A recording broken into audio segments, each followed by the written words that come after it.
I am Clara, 30 years old, and I never thought the worst pain of my life would come not from strangers, but from the people who were supposed to protect me. My family had gathered at the grand retreat we had been attending for nearly 2 decades. It was supposed to be a place of peace, a week of bonding, a tradition that represented belonging. Yet that night, instead of laughter and warmth, I felt shards of glass slice into my arms and face as my brother Marcus hurled me straight through a glass door in front of everyone. The sound of the door shattering still echoes in my head, a violent symphony of betrayal. My body hit the floor on the other side, blood seeping from cuts that burned like fire. I remember staring up at the horrified faces of my cousins and uncles, their eyes wide with disbelief, but no one moved at first. Some were frozen in shock. Others looked away as if pretending not to see would erase what had just happened. What haunts me most is that the reason for this violence did not begin in that moment. It started with words that should never have been spoken by a parent to their child. My mother and father had looked me in the eye weeks earlier and told me calmly that there would not be enough room for me at the family retreat. Their daughter excluded from her own family's sacred tradition while everyone else was welcomed. That cruelty lit a fuse and Marcus became the explosion. But what came after what I chose to do was something no one in my family saw coming. I grew up in Boston in what many outsiders would have described as a stable upper-middle-class family. From the outside, it looked enviable, almost perfect. My father was a successful attorney who built a reputation as a man of authority and dignity, while my mother was known in her social circles as a meticulous hostess who cared about appearances more than anything else. Together, they had 3 children, Marcus the oldest, Sophia the second, and then me, the youngest. People in our neighborhood often said we were the ideal family, but inside our house I always knew I was different, and being different in my family was dangerous.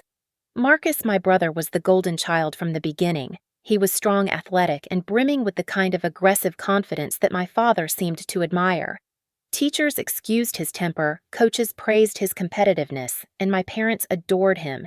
He could do no wrong, even when he broke rules or lashed out in anger.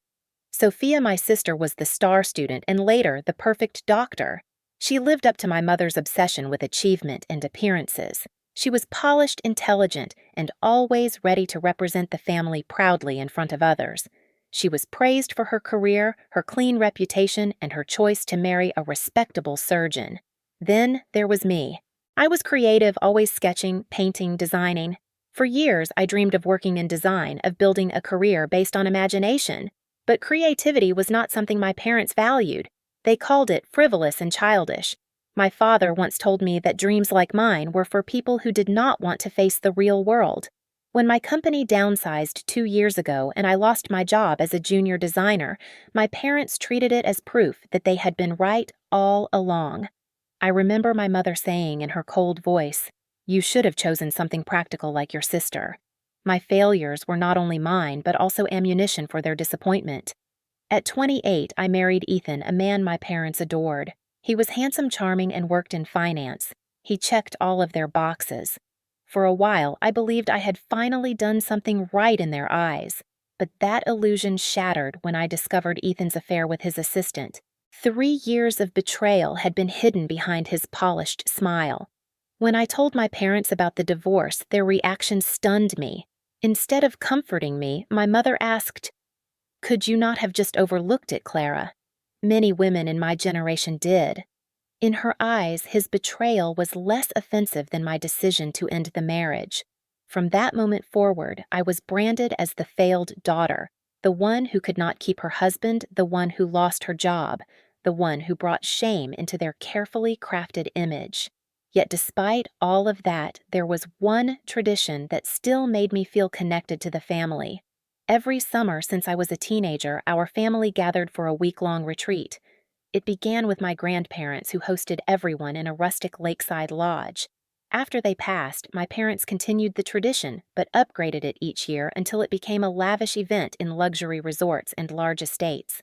The retreat was sacred, an untouchable week marked on every calendar. I had attended every single one. Even in the year my divorce was finalized and I could barely stand to be around happy couples, I showed up and smiled through the pain. For many years, I was the one who planned everything. With my skills in organization, I managed group bookings, designed welcome baskets, and created schedules filled with activities for adults and children. My mother often took credit, but everyone in the family knew I was the one who made those retreats memorable. I poured my energy into making them perfect because deep down, I thought if I proved myself useful enough, maybe I would finally earn the same acceptance my siblings enjoyed. But after my divorce and job loss, everything changed. Slowly, the tone of family gatherings shifted. At Thanksgiving, I was seated at the far end of the table with the children. At Christmas, I received a generic gift card while everyone else got personalized presents. When I hosted dinner at my new apartment, only my sister Sophia stopped by briefly before rushing home. The message was clear. In their eyes, I no longer fit the picture of success. Still, the retreat had been my one constant, the one place where, despite everything I felt, I belonged. I never imagined that even that would be taken away. The retreat was not only about family for me, it was a symbol of survival, a reminder that no matter how much life fell apart, I still had a place. That is why, when my parents told me there would be no room for me this year, it cut deeper than any insult. It was not just about sleeping arrangements. It was about being erased from the family narrative altogether. Looking back, I realize my family's values had always been clear. Image mattered more than truth. Conformity mattered more than individuality. Appearances mattered more than emotional reality. My divorce had ruined the image of harmony. My job loss had ruined the image of achievement. To them, I had become a complication, a shadow they did not want at their shining event. But I was still their daughter, still part of that family, whether they liked it or not. That is why the retreat became the battlefield where everything came to light. I would soon learn just how far my family was willing to go to silence me, and just how far I would go to stand up for myself. It began with a phone call on a quiet Sunday afternoon 3 weeks before the retreat. I had been making plans for time off work and browsing for gifts to bring to my nieces and nephews. When I saw my mother's name flash across the screen, I answered with a smile, expecting her usual list of tasks she wanted me to handle for the trip. Instead, I was met with a carefully measured tone that immediately made my stomach tighten. "Clara," she said, "your father and I have been talking about the retreat. This year is a bit different." I tried to sound cheerful and said, "That is fine, Mom. Do you want me to call the resort and handle the bookings again? I still have my contact from last year." There was a pause, then her clipped voice came through. "That will not be necessary. The resort is already booked. The problem is space is limited this year, and we had to make difficult decisions." My heart skipped. Difficult decisions. What do you mean? She cleared her throat. "There will not be enough room for everyone, so we had to prioritize families with children. Since you are on your own now, we thought it would be practical for you to sit this one out." For a moment, I could not breathe. I asked slowly, "Are you saying I am not invited to the retreat?" "Do not be so dramatic, Clara." She replied with irritation. "It is just that we need the space for the families. You understand. It is only practical." I gripped the edge of the table as anger surged through me. Practical. That word was a knife. I said I can stay on a couch or bring an air mattress. I just want to be there. She responded flatly. "The decision has been made. Perhaps next year things will be different." I hung up and immediately called my father, hoping he would be the voice of reason. Instead, he repeated her words. "Clara, you are an adult. Do not make this difficult. Numbers need to be manageable. Try to understand." His tone was dismissive, as if my pain was a childish tantrum. I felt like a piece of furniture they had decided not to move this year. That night, I dialed Marcus, my brother. If anyone could sway them, maybe it was him, though I already knew the truth. He answered with his usual impatience. "What is it, Clara?" I asked directly. "Did you know they are excluding me from the retreat?" There was a silence before he said, "You should not push this. It is their decision. Do not make it harder. Harder for who I demanded." He sighed. "Look, you do not have kids. You do not have a husband. It makes sense. Families come first." My voice shook with rage. "I am family Marcus." He said coldly, You are not the priority." Then he ended the call. His words echoed in my mind until I felt physically ill. I turned to Sophia, hoping she would defend me. But when I called her, she spoke like a doctor delivering bad news. "Clara, I wish I could help, but this is between you and them. I do not want to get in the middle." She sounded sympathetic, but her refusal to take a stand was a knife to my chest. One by one, the doors closed on me, each sibling retreating into silence or complicity. In the days that followed, I scrolled through social media, watching my family post excitedly about shopping for the retreat, matching outfits for the children, jokes about who would win the annual volleyball game, photos of supplies filling the back of Marcus's SUV. I was still in the family group chat at that point, and messages buzzed constantly with planning details. Then, one day, the messages stopped appearing. I later learned they had created a new chat without me. My exclusion was not an accident. It was deliberate and complete, yet the deepest cut came in words my mother repeated when I tried one last time to plead. "Mom," I said quietly, "I can book a separate room nearby. I will pay for it myself. I will not interfere. I just want to join the activities." She sighed heavily. "Clara, we are trying to create a certain atmosphere this year. Your father and I think it would be better for everyone if you sat this one out. You have been going through a lot, and frankly, your mood affects others. Let us have this time without complications." I realized then that to them I was the complication. The failed marriage, the lost job, the messy emotions that disrupted their curated image. They would rather have my ex-husband smiling at their table than their own daughter with her scars. I slammed the phone down, shaking with fury. I had been erased not only from the retreat, but from the image of family itself. They were rewriting the narrative, and in their story, I simply did not exist. Each attempt to reach out to siblings ended the same. Sophia claimed she had no say. Marcus mocked me for clinging to traditions. My father insisted I was being unreasonable. Only my cousin Hannah texted privately saying she thought it was wrong, but she could not say anything publicly. The isolation was suffocating. The gaslighting was relentless. Every message from my parents painted me as selfish for wanting inclusion. Every word from Marcus made me feel small and irrelevant. I was drowning in a sea of rejection that seemed to close over my head with every breath. Yet, underneath the pain, a spark of anger began to burn. I started to think maybe this was not about space at all. Maybe it was about control. They had decided who was worthy and who was not, and I was being punished for failing to uphold their perfect image. That realization hurt, but it also ignited something in me. If they wanted me invisible, I would have to decide whether to disappear quietly or to stand up and force them to see me. At that point, I did not yet know what I would do, but I knew I would not let their rejection define me. I knew I would not let Marcus's words be the final judgment of my worth. That decision, though still unformed, would become the beginning of everything that followed. A few nights later, while scrolling through Instagram, I saw something that made my stomach twist into knots. My sister Sophia had posted a picture of a neatly typed schedule for the retreat. At the bottom corner, barely visible in the cropped photo, was a list of room assignments. I zoomed in and felt the blood drain from my face. Next to Marcus's name was written Marcus plus Jake. Jake was his old college friend, a man who was practically a stranger to me, and a few lines below was a name that made my chest ache with disbelief. Ethan guessed. Ethan, my ex-husband.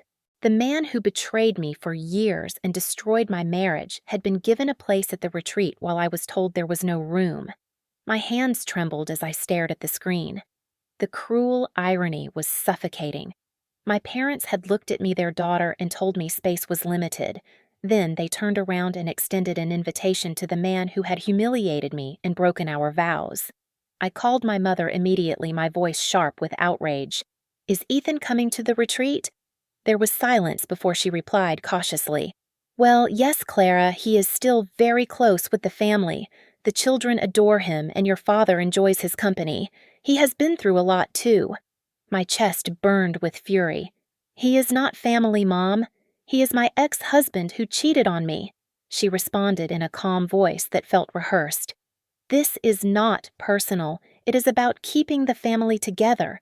Sometimes sacrifices are necessary." "Sacrifices," I repeated bitterly. The sacrifice is me.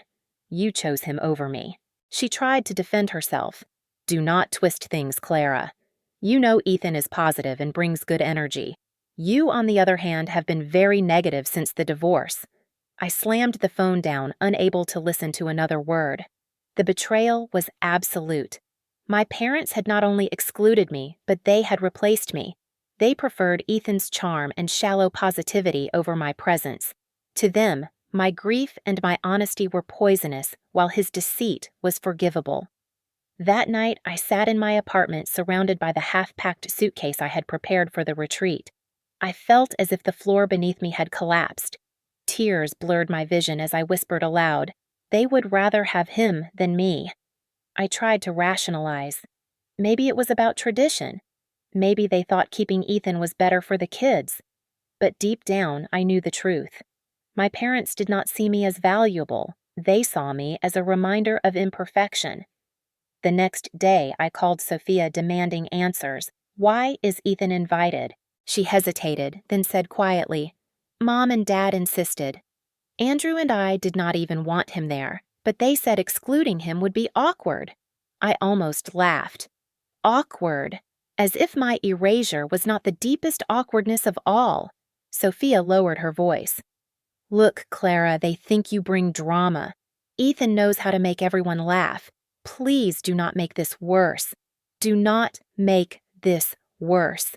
That sentence echoed in my mind until I thought I might scream. My very existence was being framed as the problem, while my ex-husband's betrayal was brushed aside as a minor inconvenience. It was as if I was watching my life being rewritten in front of me. My family was creating a version of events where Ethan was still one of them and I was the outcast. The longer I stared at those words on the retreat schedule, the clearer it became. This was not about space. It was about punishment. I had broken the unspoken rule of our family. I refused to keep up appearances. I refused to stay in a marriage that made us look perfect. For that, I was being exiled. And Ethan the liar was being rewarded. I lay awake until dawn, cycling between disbelief and rage. The twist was not just that I was excluded. It was that my family had welcomed the very man who symbolized my deepest wound. At that moment, the pain hardened into something else. If they would not make space for me, then I would have to create space myself. And when I did, they would all be forced to see who I really was. The night after discovering Ethan's name on that retreat schedule, I broke in a way I had not broken since the day I signed my divorce papers. I sat on the edge of my bed, staring at the half-packed suitcase that no longer had a destination. My chest ached as if someone had pressed a heavy stone onto it, and I could not breathe deeply without sobbing. I kept replaying the words in my mind. No room for you, Clara. Yet there was room for Ethan. There was room for Marcus's friend Jake. There was room for everyone but me. I pressed my palms against my temples, whispering, "What is wrong with me? Am I really that unbearable?" Maybe they were right. Maybe I had become too negative, too consumed by pain. Maybe I did ruin the atmosphere just by being there. The spiral of self-doubt swallowed me whole. My parents had always been experts at turning cruelty into practicality.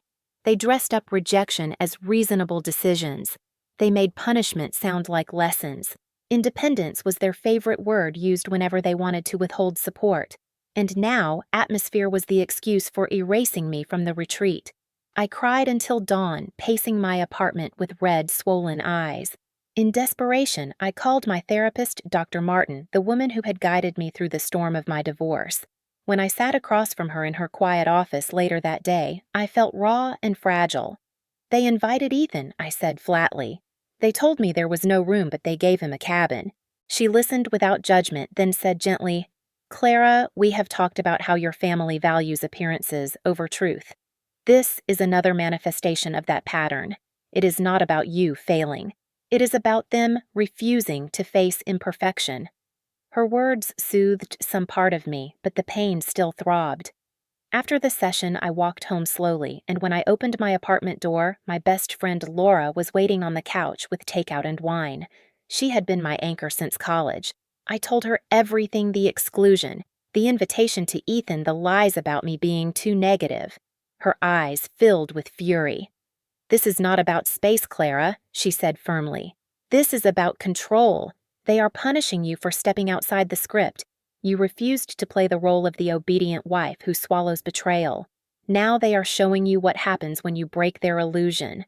I shook my head, tears running again. "So what do I do, Laura? Beg to be included. Pretend it does not matter." She leaned forward, gripping my hand. "No, you take back the narrative.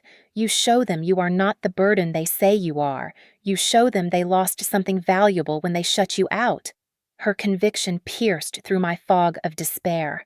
For the first time in weeks, I felt a flicker of power. It was faint, like the glow of a candle in a dark room, but it was there. I realized then that my pain could either drown me or propel me. I could either keep crying on the floor of my apartment, or I could stand up and build something that proved I existed beyond their rejection. That night, as Laura poured me another glass of wine, she said, "Remember, Clara, this is not revenge. This is reclaiming yourself. It is about refusing to disappear." I nodded slowly, feeling a shift inside me. The breakdown had torn me open, but from the ashes of humiliation came the beginning of resolve. They wanted me erased. Instead, they had awakened a part of me that was ready to fight. The morning after Laura's words sank deep into my mind, I woke up with a sense of purpose that felt unfamiliar yet powerful. My first instinct had been to imagine storming into the retreat uninvited and demanding answers, but I knew that would only confirm their story of me as unstable and dramatic. No, this had to be different. If I was going to reclaim my place, it would be with strategy. That was something I actually excelled at. I had spent years organizing events for the family retreat. Now I would pour that same skill into creating something of my own. I opened my laptop and began researching. My mother was never discreet on social media. From her posts, I learned the retreat would take place at Pine Valley Lodge in Vermont, a resort surrounded by forests and a wide lake. As I scrolled through the resort's tagged photos, another property caught my attention. Lakeview Villa, a sprawling estate with a private dock and panoramic windows overlooking the same lake. The pictures showed a sunlit terrace with an infinity pool and rooms large enough to hold a small army. My heart pounded as I read the listing. It was available the same week as the retreat. It was expensive, far more than I could normally justify, but there was a note about a recent cancellation. I picked up the phone and called the number listed. A woman named Barbara answered, and after I explained that I was interested, she mentioned that the owners were desperate to fill the space. She offered a discount. Still high, but within reach if I stretched. I stared at my dwindling savings account and hesitated. Laura's voice echoed in my head. "This is not about revenge. This is about refusing to disappear." I whispered aloud, "I will take it." With trembling hands, I booked Lakeview Villa for the entire week. The confirmation email arrived minutes later, and I sat staring at it as though it were a declaration of independence. Step 1 was done. Next came the question of who would join me. I did not want to sit alone in a giant villa. The point was not to wallow in solitude, but to show life vibrant and full without the family that had rejected me. I opened my contacts list and began scrolling. Laura, of course, would be there. She was my rock. I texted my former colleague Daniel, who had become a private chef. Would he be willing to cater a few dinners for a reduced rate? His reply was immediate and warm. "For you, absolutely." Maggie, my old assistant turned event planner, practically squealed over the phone. "You are creating your own retreat." I am in. Within hours, the list grew.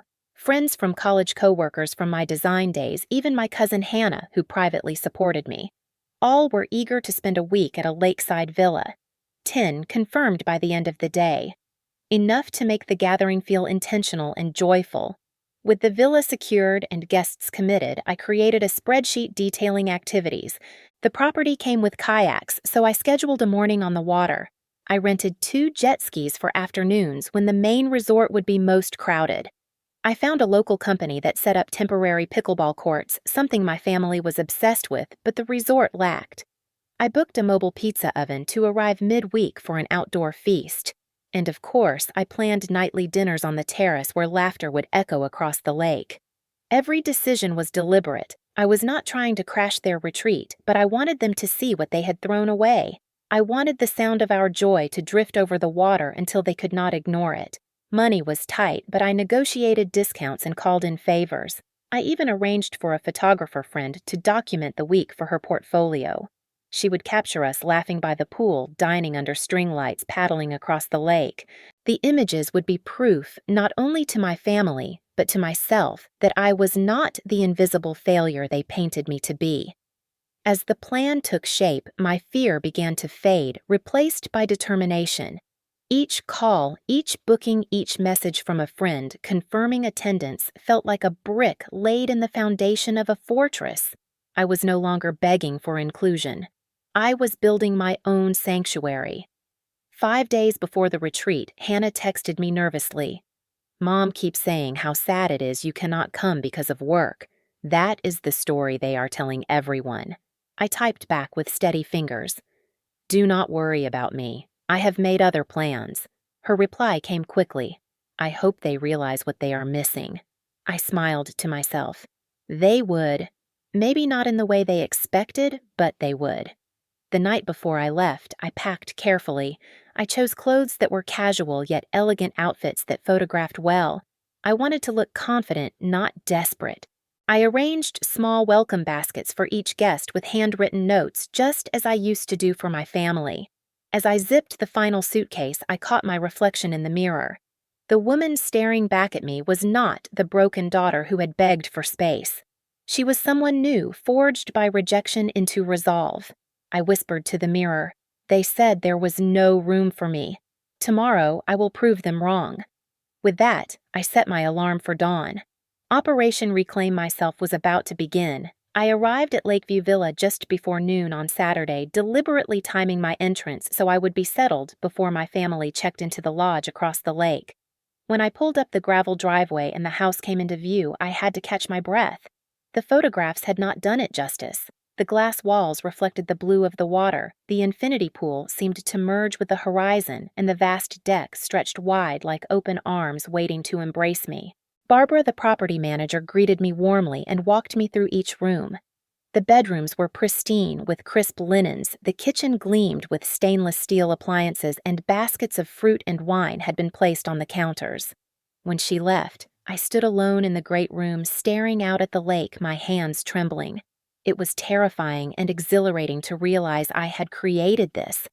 Within hours, my guests began arriving. Laura bounded in first, throwing her arms around me. "This place is incredible," she exclaimed. Soon, Maggie and her husband Paul pulled up, followed by Daniel the chef, carrying boxes of ingredients. My cousin Hannah arrived quietly with her partner, grateful for an excuse to escape the suffocating retreat environment. By late afternoon, the villa buzzed with energy. Music played softly, laughter filled the kitchen as Daniel prepared the first dinner, and my guests explored the pool and dock with childlike excitement. That night, we ate on the terrace as the sun sank behind the mountains. Course after course appeared, each one more delicious than the last, and wine glasses clinked under the glow of string lights. For the first time in weeks, I felt alive. At one point, Laura raised her glass and said to Clara, who proves that when doors close, sometimes you just build your own house. Everyone cheered, and I swallowed hard to keep from crying. The sound of our laughter carried across the water. I wondered if anyone at the lodge could hear us. The next morning, we set out on kayaks, gliding across the lake in the crisp air. As we paddled toward the center, I glanced toward the lodge's beach, and there they were. My parents, Marcus, Sophia, Ethan, and dozens of others stood on the shore. I could see them pointing in our direction. Recognition rippled through the group. My heart pounded, but I forced myself to smile and wave as if greeting casual acquaintances. Then I turned back to my friends and continued the conversation, refusing to let them see me flinch. That afternoon, we visited a nearby winery for lunch. As fate would have it, my mother and Sophia were seated with a group of aunts just a few tables away. The moment she saw me, her face froze, shock flashing before she composed it into a brittle smile. "Clara, what a surprise," she said loudly enough for the others to hear. I thought you were away on business. I met her gaze steadily. Change of plans. I decided to spend the week here at Lakeview with friends. What a coincidence that we are neighbors. My aunt looked puzzled. But Diana, you said Clara was too busy to attend? My mother flushed crimson and stammered. There must have been a misunderstanding.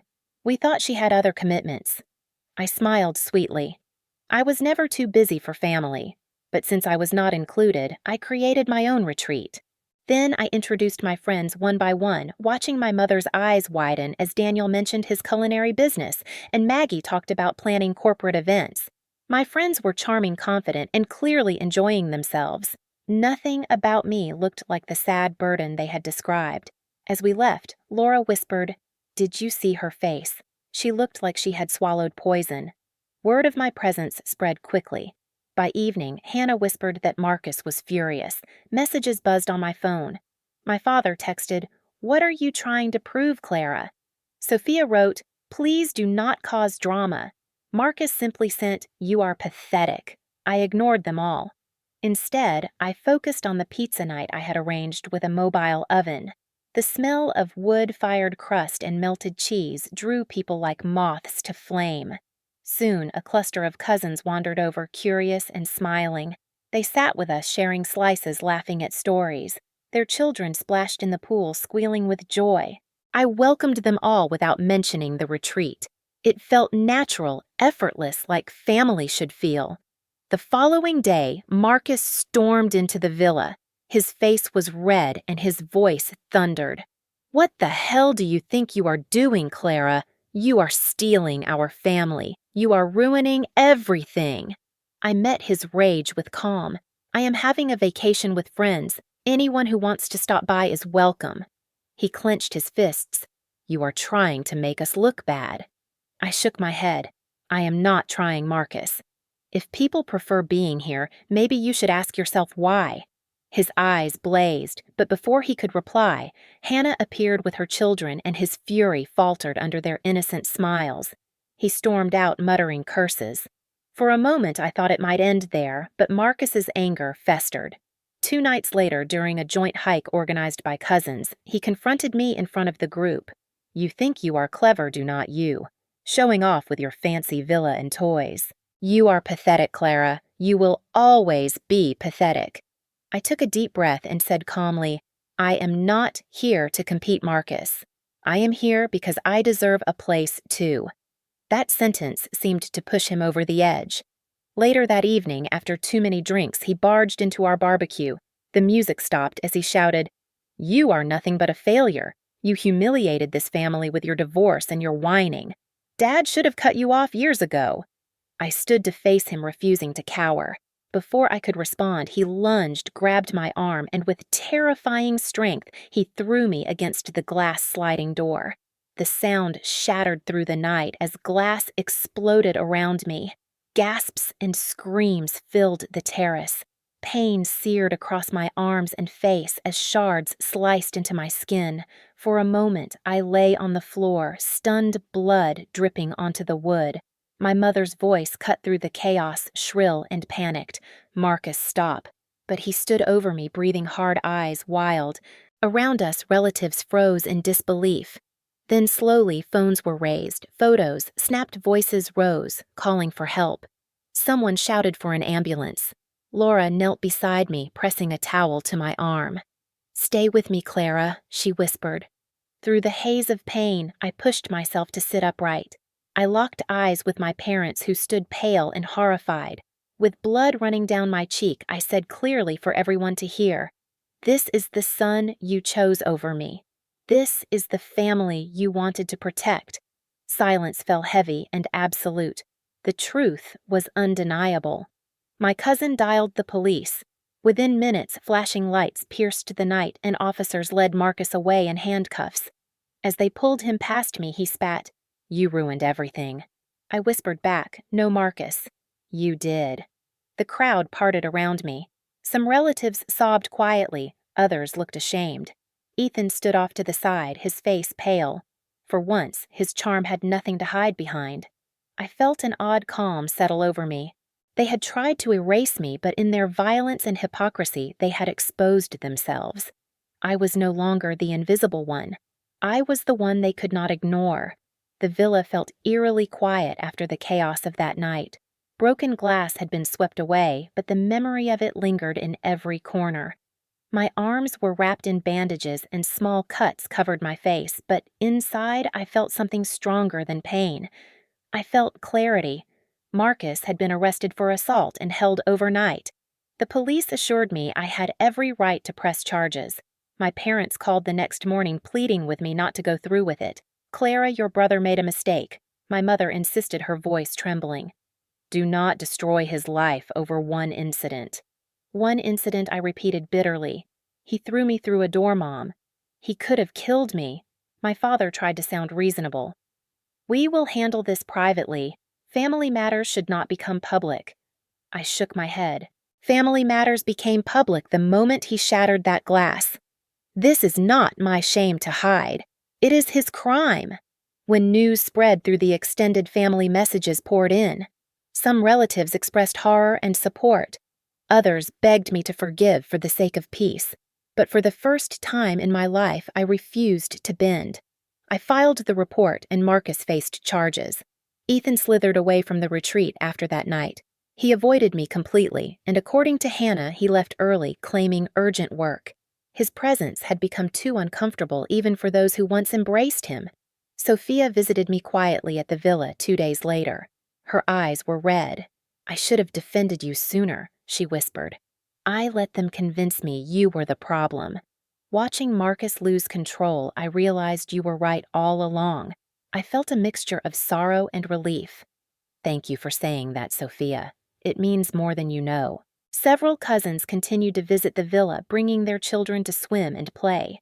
The laughter of children echoed across the water, a reminder of what family could be when fear and control were absent. My parents, on the other hand, avoided me entirely until the final day. Then my father appeared at the dock, his posture stiff. "Clara, your mother is very upset," he began. "She feels you created this situation deliberately to humiliate us." I looked him in the eye. "No, Dad. Marcus created this situation when he attacked me. You created this when you excluded me." He seemed older, suddenly, his shoulders slumping. "Perhaps we handled things poorly," I said quietly. "Poorly is an understatement. You welcomed my ex-husband and rejected your daughter. You let Marcus bully me for years, and now he has shown you exactly who he is." There was a long silence before he said, "Your strength is undeniable, Clara." I can see that now. It was as close to an apology as I would ever get from him. On the final evening, we held one last dinner at the villa. Friends and relatives who had chosen to stand by me filled the terrace. We ate, laughed, and toasted not to revenge, but to survival and truth. As the sun set, Hannah raised her glass. To Clara, who refused to be erased. Everyone clinked their glasses, and I felt tears sting my eyes. My mother never came. She remained at the lodge, retreating into silence and shame. In the weeks that followed, legal proceedings began against Marcus. My parents tried again to persuade me to drop the charges, but I stood firm. The law would decide. Some family members distanced themselves, unwilling to confront the ugliness. Others grew closer than ever, offering support. My father called me more often than he had in years, as though trying to build a bridge. Sophia invited me to dinner with her family, and her children drew me pictures calling me the fun aunt. Slowly, I felt pieces of belonging return, but on my terms, not theirs. I realized then that justice was not only about Marcus facing consequences. It was about me choosing not to hide. It was about declaring that I deserved space in this world regardless of their approval. Standing on the dock one morning as mist rose from the lake, I whispered to myself, "They said there was no room for me." I built my own space, and when they tried to break me, I stood taller than before. The scars on my arms would fade, but the strength I had found would not. For the first time in my life, I felt whole. This is the story of how I stopped being the erased daughter and became the woman who refused to disappear. Have you ever been excluded by the very people who should have loved you most? Did you shrink into silence, or did you create your own place? I hope you remember that it is never too late to claim your space and to let the world know you belong.